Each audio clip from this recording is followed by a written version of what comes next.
இயேசு கிறிஸ்துவில் பிரியமான சகோதர சகோதரிகளே, இன்று தாயாம் திரு அவையோடு இணைந்து அனைத்து ஆன்மாக்களின் பெருவிழாவை நாம் கொண்டாடி கொண்டிருக்கிறோம்.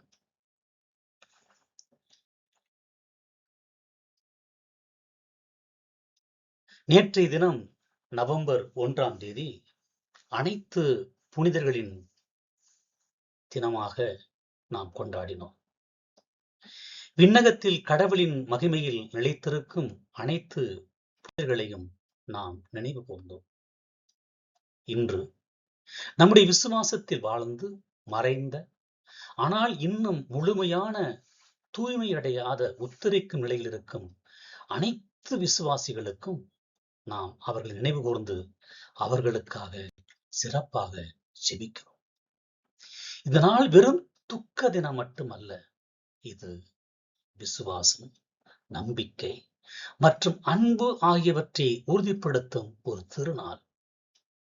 வாழ்வோருக்கும் இறந்தோருக்கும் இடையேயான பிணைப்பை புனிதர்களுடைய ஐக்கியம் என்ற அற்புதமான கோட்பாட்டின் மூலம் நாம் ஆழமாக உணரும் நாள் இந்த நாள்.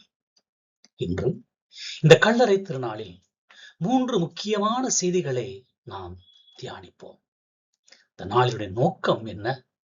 நாம் ஏன் இறந்தவர்களுக்காக சிறப்பாக ஜெபிக்க வேண்டும்?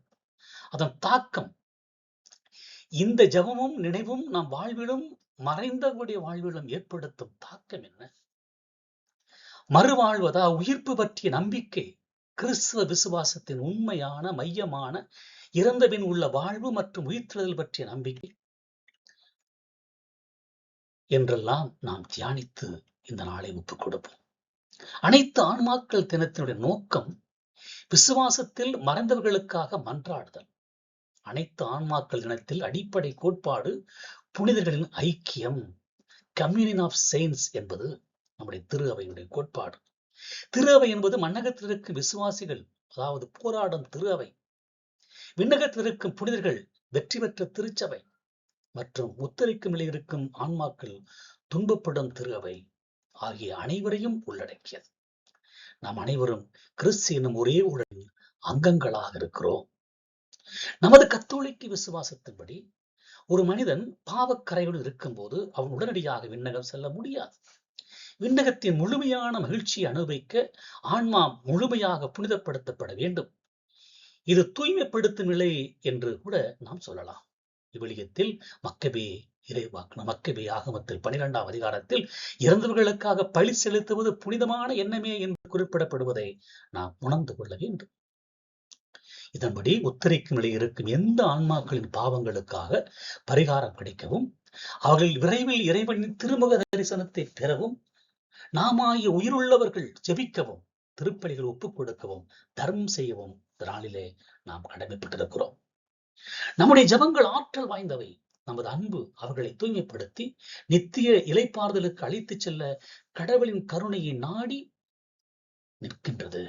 இதுவே இந்த நாளில் முதல் மற்றும் தலையாய நோக்கமாக இருக்கிறது. இரண்டாவதாக, இறைவனின் நீதியையும் இரக்கத்தையும் உணர்தல்.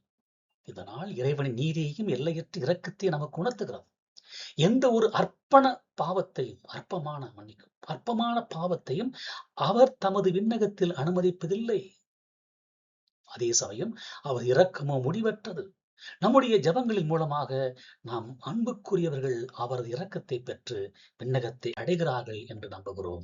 எனவே மறைந்தவர்களின் ஆன்மாக்களின் மீது தாக்கம், நமது ஜெபங்களின் தாக்கம் உத்தரிக்கும் நிலையில் உள்ள ஆன்மாக்களுக்கு நிம்மதியையும் நிறைவான விடுதலைக்கான நம்பிக்கையும் தருகிறது. நம்முடைய ஜெபங்கள் அவர்களுக்கு ஓய்வும் ஒளியும் கொடுக்கின்றன. ஓய்வும் ஒளியும் கொடுப்பதற்காகவே நாம் ஜெபிக்கிறோம். நாம் ஒவ்வொருவரும் இறந்தவர்களுக்காக செய்யும் ஒவ்வொரு தியாகமும் நற்செயலும் அவர்களின் விண்ணக பயணத்திற்கு உதவுகிறது.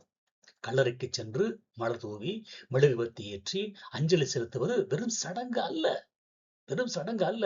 அது உன்னுடைய பூவுலக வாழ்வு முடிந்துவிட்டது, ஆனால் நீ மறக்கப்படவில்லை. நீ நித்திய வாழ்வை நோக்கி செல்லும் உன் பயணத்தில் உனக்காக நான் என்றும் ஜெபித்துக் கொண்டிருக்கிறேன் என்று அந்த ஆன்மாவிற்கு சொல்லும் ஒரு அற்புதமான செய்தி. நம்முடைய பெற்றோர்கள், உற்றார், உறவினர், சகோதர சகோதரிகள் இப்படி எத்தனையோ பேருக்கு இந்த செய்தியை கொடுத்து நாம் பலி செலுத்துகிறோம். நமது வாழ்வினுடைய மீது தாக்கத்தை ஏற்படுத்துகிறது. அனைத்து ஆன்மாக்களிடத்தில் மிக முக்கியமான தாக்கம் நம்முடைய சொந்த வாழ்வின் மீதே நிகழ்கிறது. அதாவது நிலையாமை குறித்த உணர்தல். நாம் அனைவரும் மண்ணுக்கு திரும்புவோம் என்ற அடிப்படை உண்மையை இது நினைவுபடுத்துகிறது. நீ மண்ணிலிருந்து உருவாக்கப்பட்டதா அதுக்கு திரும்பும் வரை நெற்றி வரை நிலத்தில் உள்ள உழைத்து உணவை உண்பாய் என்கிற தொடக்க நூல் 3 அதிகாரத்திலே கூறக்கூடிய வார்த்தையை நாம் இந்த நாளிலே சிந்திக்க அழைக்கப்படுகிறோம். புனித வாழ்வுக்கான அழைப்பாக இது இருக்கிறது.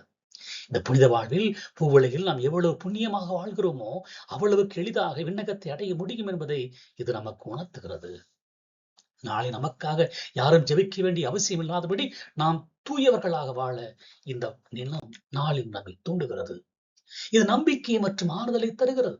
நம் மரணத்தை நிரந்தர முடிவாக கருதுவதில்லை, மாறாக இது ஒரு மாற்றமே, ஒரு பிறப்பே என்பதை ஆழமாக நம்புகிறோம். இயேசு கிறிஸ்துவில இணைந்தவர்கள், இயேசு அவரிடம் உயிர்த்தெழுதலும் வாழும் நானே, என்னிடம் நம்பிக்கை உள்ள இறப்பினும் வாழ்வார் என்று மார்த்தாவிடம் கூறக்கூடிய வார்த்தைகளை நாம் உள்வாங்கி அதன் வழியாக ஆறுதல் பெற நாம் அழைக்கப்படுகிறோம். இந்த ஆல் சோல்ஸ் டே என்று சொல்லப்படக்கூடிய அனைத்து ஆன்மாக்கும் நாளிலே 2 வார்த்தைகளை நாம் உணர்ந்து கொள்ள வேண்டும். ஒன்று மறுபிறப்பு, இன்னொன்று உயிர்த்தெழுதல். உயிர்த்தெழுதல் இந்து மத அல்லது சில வழக்கு மதங்களில் பேசப்படும் மறுபிறப்பு ரீஇன்கார்னேஷன் அல்ல என்பதற்கும் கிறிஸ்துவன் பேசும் உயிர்த்தெழுதல் என்பதற்கும் அடிப்படை வேறுபாடை நாம் உணர்ந்து கொள்ள வேண்டும். மறுபிறப்பு என்பது இந்துக்கள் மற்ற மதங்களிலே பார்க்கிறோம். ஆன்மா மீண்டும் புதிய உடலை எடுக்கிறது, அது நம்பிக்கை. உயிர்த்தெழுதல் என்பது இயேசு கிறிஸ்துவை போல இறுதி காலத்தில் நம்முடைய ஆன்மா மீண்டும் நம்முடைய அதே உடலோடு மகிமையில் உயிர்த்தெழுந்து முடிவில்லா வாழ்வடையும் என்ற நம்பிக்கை. கிறிஸ்துவ விசுவாசத்தின் மையமே உயிர்த்தெழுதலாகும். இயேசு இறந்து அடக்கம் செய்யப்பட்டு 3ஆம் நாள் அவர் உயிர்த்தெழுந்தார் என்று அவரை விசுவசிப்போர் என்றுமே இறப்பதில்லை என்று உலகிற்கு உறக்கச் சொல்லக்கூடிய நாள் இந்த நாள். உயிரோடு இருக்கும்போது என்னுடைய விசுவாசம் கொள்ளும் எவரும் என்றுமே சாக மாட்டார் என்று இயேசு கூறிய வார்த்தையை வாழ்வாக்கக்கூடிய நாள் இந்த நாள். முடிவில்லா வாழ்வினுடைய நோக்கத்தை இது அழைத்துச் செல்கிறது. நாம் அனைவரும் மறுவாழ்வில் நித்திய ஜீவன் என்று சொல்லப்படக்கூடிய பங்கு பெறவே அழைக்கப்படுகிறோம். நாம் இந்த பூமியில் எவ்வளவு காலத்திற்கு வாழ்கிறோம் என்பதை விட எப்படி வாழ்கிறோம் என்பதே முக்கிய நாள் நமக்கு உணர்த்துகிறது. நாம் இறக்கும் போது நம்முடைய ஆன்மா உடனடியாக தீர்ப்பிடப்பட்டு விண்ணகம், நரகம் அல்லது உத்தரிக்கும் நிலை ஆகிய 3இல் ஒன்றை பெறுகிறது. நாம் அனைவரும் உயிர்த்தெழுகிறோம். விண்ணகமா, நரகமா, உத்தரிக்கும் நிலையா என்பது நமக்கு தெரியவில்லை. ஆனால் மன்னிப்பை பெற்று அப்படிப்பட்ட நிலையை விண்ணகத்தை அடைய நாம் அழைக்கப்படுகிறோம். இறுதி தீர்ப்பில் நம்முடைய உடல் மகிமையை உயிர்த்தெழுந்து ஆன்மாவோடு இணைந்து முடிவில்லாத வாழ்வை அனுபவிக்க இது அழைத்துச் செல்கிறது. நமது நம்பிக்கை அச்சத்தோடு வாழச் செய்யவில்லை, மாறாக நம்பிக்கையோடும் கிறிஸ்துவில் நாம் கொண்டுள்ள பிணைப்பை உணர்ந்து தைரியத்தோடும் வாழ அழைக்கக்கூடிய நாள்தான் இந்த நாள். நிறைவு செய்தியாக அன்பானவர்களே, இந்த அனைத்து ஆன்மாக்கள் இனத்தில் கல்லறைக்கு சென்று மெழுகுவர்த்தி ஏற்றத்தோடு நின்று விடாமல் நம்முடைய மறைந்த முன்னோர்களின், பெற்றோர்களின், சகோதர சகோதரிகளின், உறவுகளின், நண்பர்களின் ஆன்மாக்களினுடைய இளைப்பாறுதற்காக ஆழமாக ஜெபிப்போம். அவர்கள் செய்த பாவங்கள் மன்னிக்கப்பட இறைவனிடம் மன்றாடுவோம்.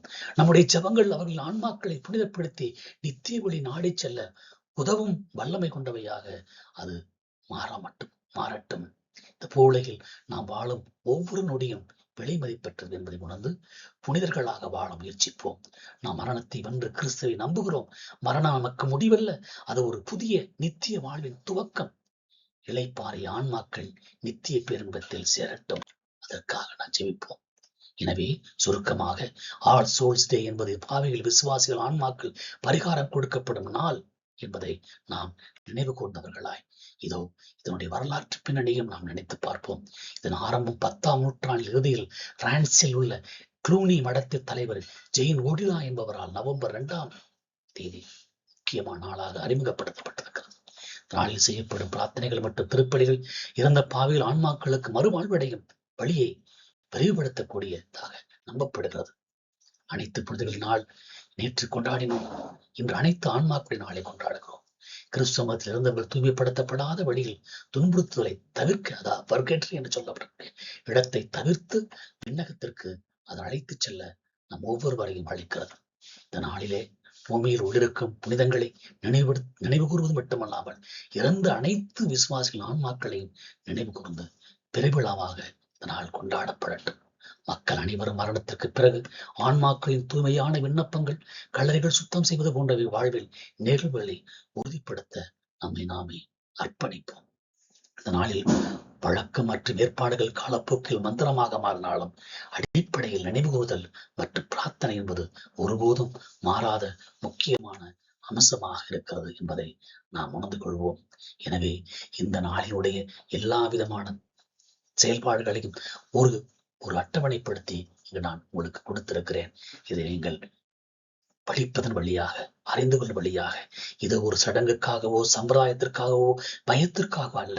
இதன் வழியாக இறந்த அனைவரும் அவர்கள் முடிவில்லாத வாழ்வை பெறுகிறார்கள், உயிர்ப்பை அடைகிறார்கள், புது வாழ்வை அடைகிறார்கள், விண்ணக வாழ்வை அடைகிறார்கள். அதற்கு நாம் இருக்கிறோம். வாழக்கூடிய நாமும் மறிக்கிற போது அப்படிப்பட்ட வாழ்வை அடைகிறோம் என்பதை நாம் நினைத்து பார்ப்போம்.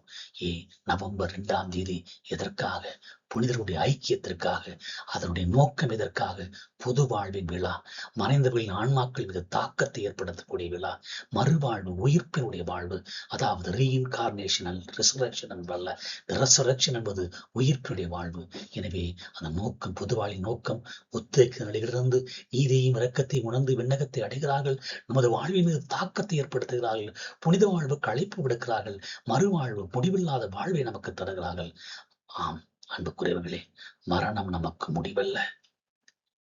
மரணம் நமக்கு முடிவல்ல, அது புதிய நித்திய வாழ்வின் துவக்கம் என்பதை உணர்ந்தவர்களாய் நாம் இந்த நாளை ஒப்புக் கொடுப்போம். இந்த நாளை கொண்டாடுவோம். இந்த இறந்தவர்களுக்கு யாரும் விழா கொண்டாடுவதில்லை. கிறிஸ்துவோடு இணைந்தவர்கள் விழாவாக கொண்டாட வேண்டும். ஏனெனில் இது ஒரு புது வாழ்வு. விண்ணகமே நம்முடைய தாய் நாடு.